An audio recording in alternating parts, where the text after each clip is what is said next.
back to my channel.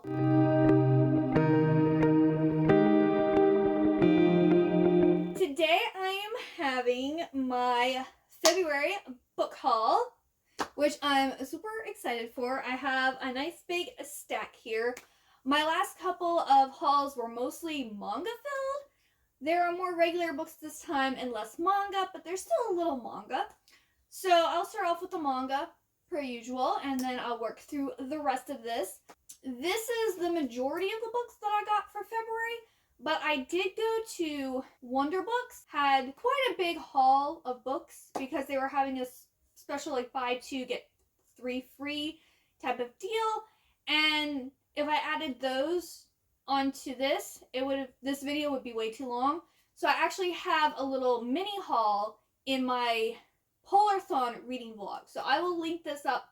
I'll link that vlog up here in the corner. Or is it up here in the corner? I think it's up here in the corner. That way, if you'd like to see the books that I got from Wonder Books, you can go and check out that video.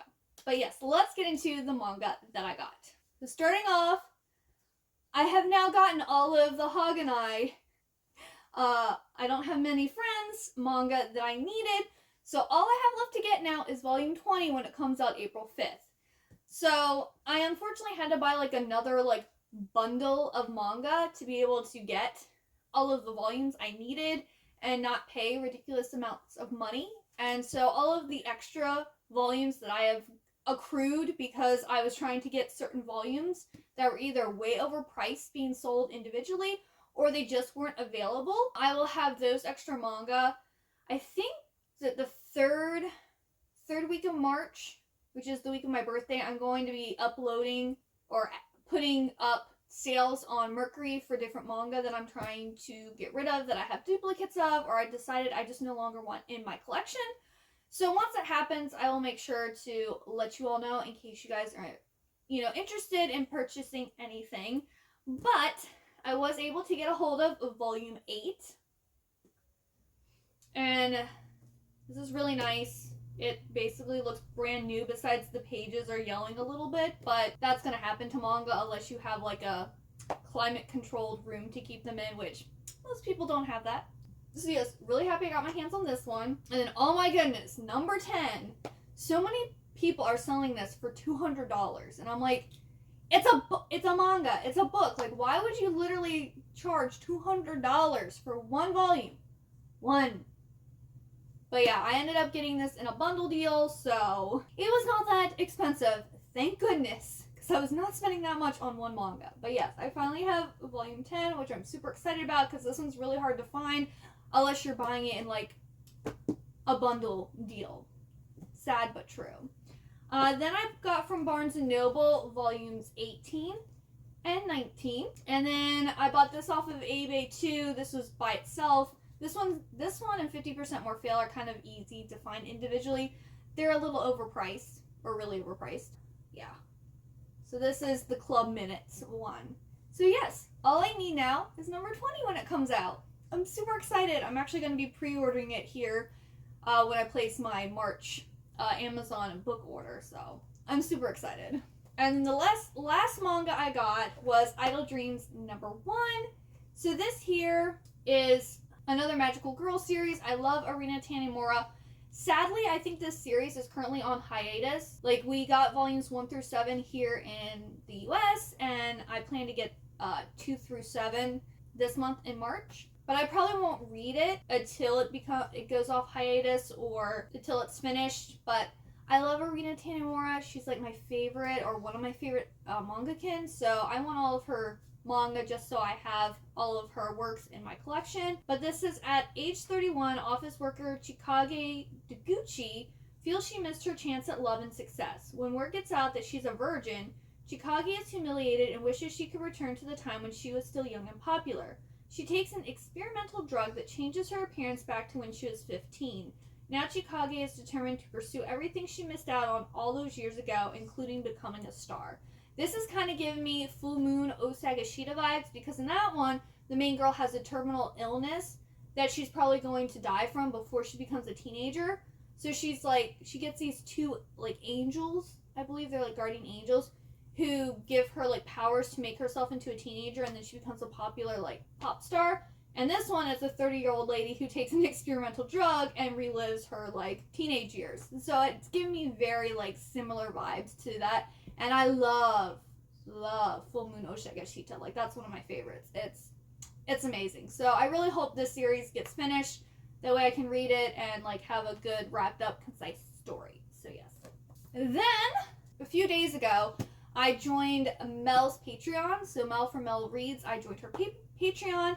And in the month of February, the secondary book club pick for her book club, The Citadel, is The Strange Case of the Alchemist's Daughter by Theodora Goss.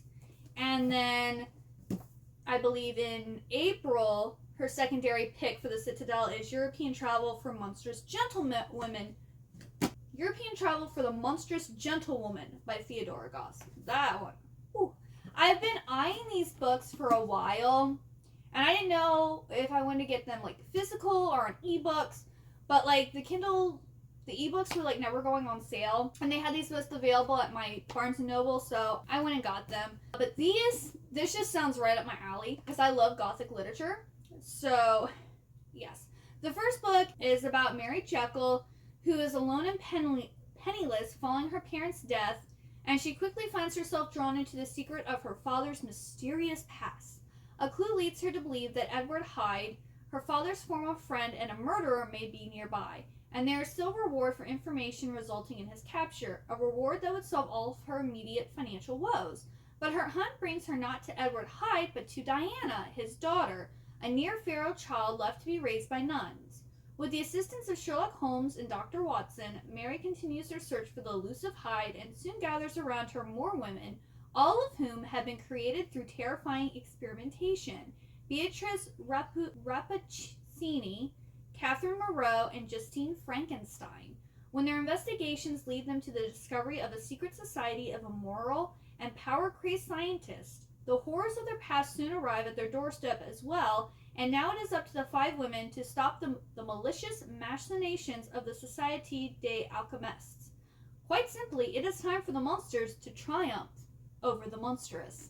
So yeah, this just sounds really amazing. It takes characters from literature and puts them in this like YA story, and it just sounds really, really good.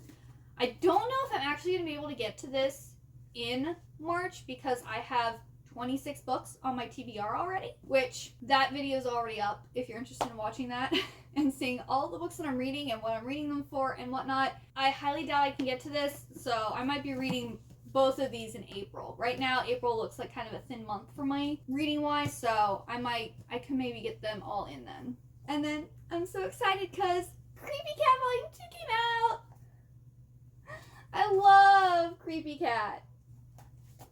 So cute. So this is a gothic comedy, like 4-panel type comic book by Cotton Valent. It's about Creepy Cat and its owner Flora, and Flora moves into this mansion and Creepy Cat's there. I'm not really sure, like, we don't know what Creepy Cat is. Like, it's a cat, but it's not a ghost because she takes it to the vet. But it can multiply itself, and it can change its shape, and it can change colors, and it's interesting. But it's so funny, and it takes, like, cat memes and, like, makes it into, like, this kind of, like, gothic setting, but it's also funny. And there's this, I believe he's, like, a detective or journalist or something like that who has a crush on Flora, and it's just so cute. And I can't wait to read the next volume because I'm so excited. I actually almost read it, and then I'm like, no, my TBO for March is so huge. I have to read what's on my list before I can, like, veer into other things. So, yeah, this might have to wait till April, too, but I'm super excited for it. And then Julie Kagawa came out with the second book in the Iron Face series, but this is, like, Puck's series, because there's, like, the Iron Face series, which is the original, like, 4 books with Megan and Kieran, and then you have, I think it's what? The next series is like 3 books with her brother Ethan, and now we're having books with Puck. I don't know if there's going to be 3 or 4 books. This is following Puck after the events of the other books. Yeah, the Iron Raven was the one that came out last year, which is the first book in this arc. And it was okay.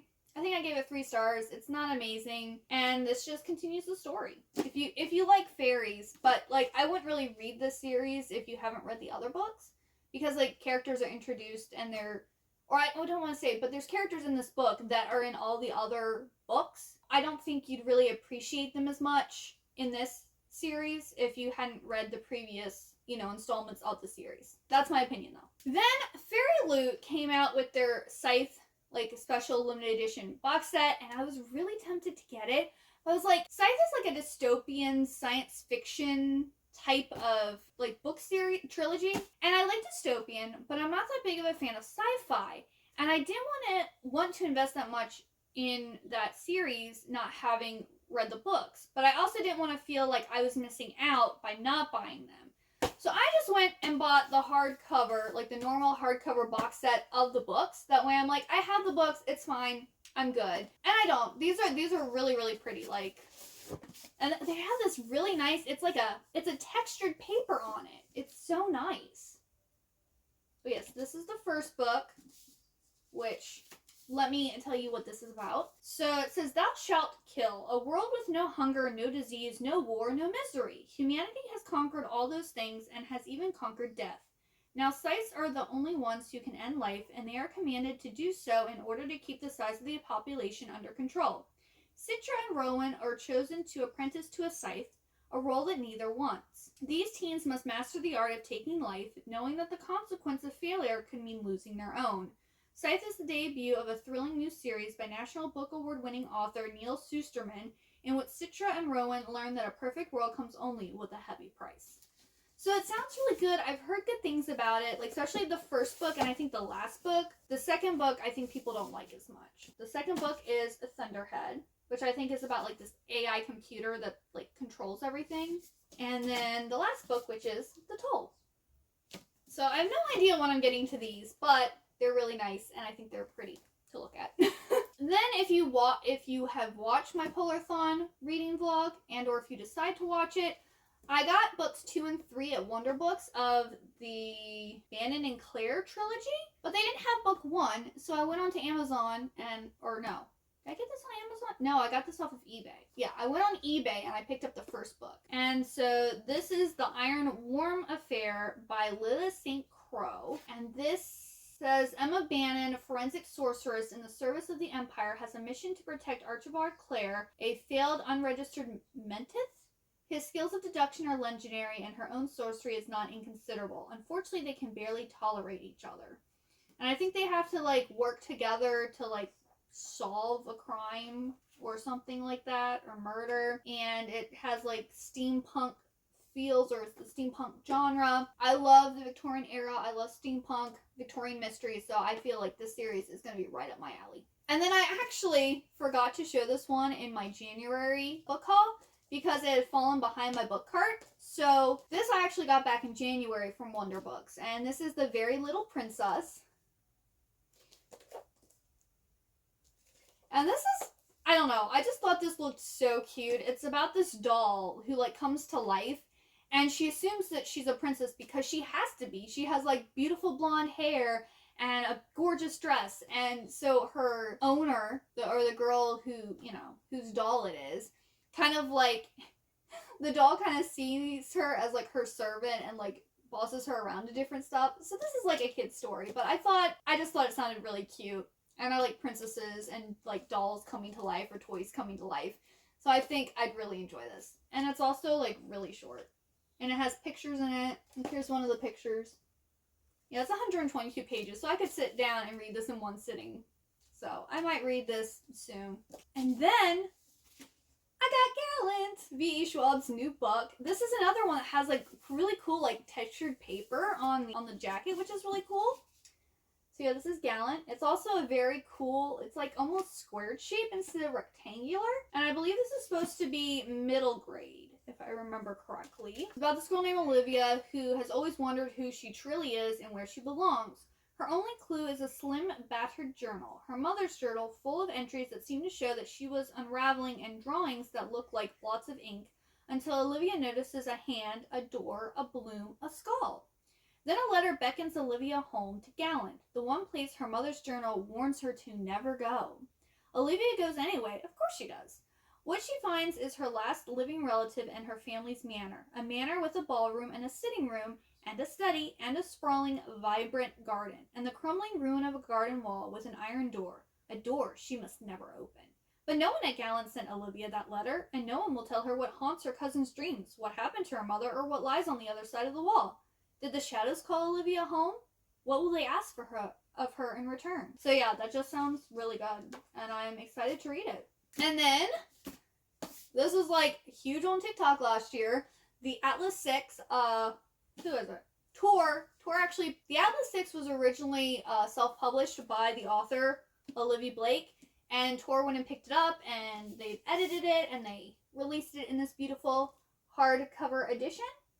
And I figured I'd just wait till it got edited, because I'm a stickler about that, so I'd rather read a nicely edited book than one filled with errors and whatnot. I'm not going to talk about what a book is about, because if you're on BookTube or BookTok or Instagram, you've probably heard all about this book. Oh, I will mention, it's still, because some people were worried that there wasn't going to be, like, the character pictures in it anymore. I don't know if they're the same character pictures that are in the self-published one, but there are still pictures of the characters in this, like the self-published version had. Then, I got some Book of the Month books, because I like Book of the Month, so. One of the options was The Cartographers by Peng Shepherd. So this was my March pick, which these got here really fast. Like, I think on the 28th we were able to select, and then this arrived at, because I get my packages shipped to my parents' house, this arrived like on Thursday or Friday.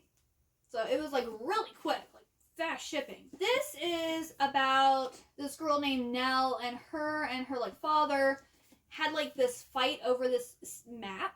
And she, like, wanted him to get rid of it, and he didn't want to. Well, she ends up finding him dead, and finds out that this map is actually, like, special, and there's someone who's going around destroying all the copies of this map, and she might have the last copy of it, and she's got to figure out, like, what's important about this map. It kind of sounds a lot like the Shadow of the Wind. It sounds a lot like Shadow of the Wind, where this guy really likes this book, and he finds out that everyone's going around and destroying all the copies of the book, and then he thinks that they're after him to get his copy of the book. So, kind of gives... I haven't read The Shadow of the Wind yet. It's over on my shelf. I've been thinking about reading it for a very long time now, and I've just never gotten around to it. This is, like, very similar to that kind of, like, feel. So, I'm wondering... I hope I like it. I hope I like both of them. But if not, maybe I'll like one of them. I don't know.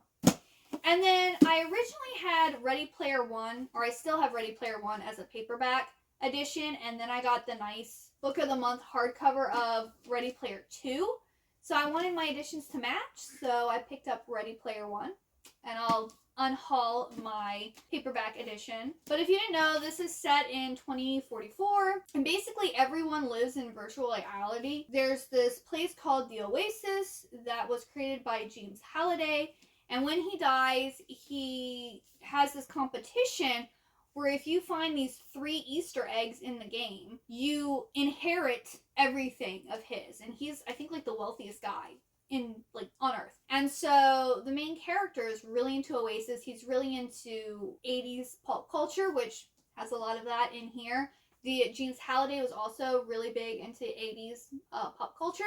So a lot of the Easter eggs and references and stuff is in reference to the 80s. Which I love the 80s too. It's basically what lengths people are gonna go and who wins, and it's a really good book. It's also been made into a movie. I recommend this book. And then I'm gonna show you the January and February Fairy Loot books. The January Fairy Loot book was Only a Monster by Vanessa Lynn.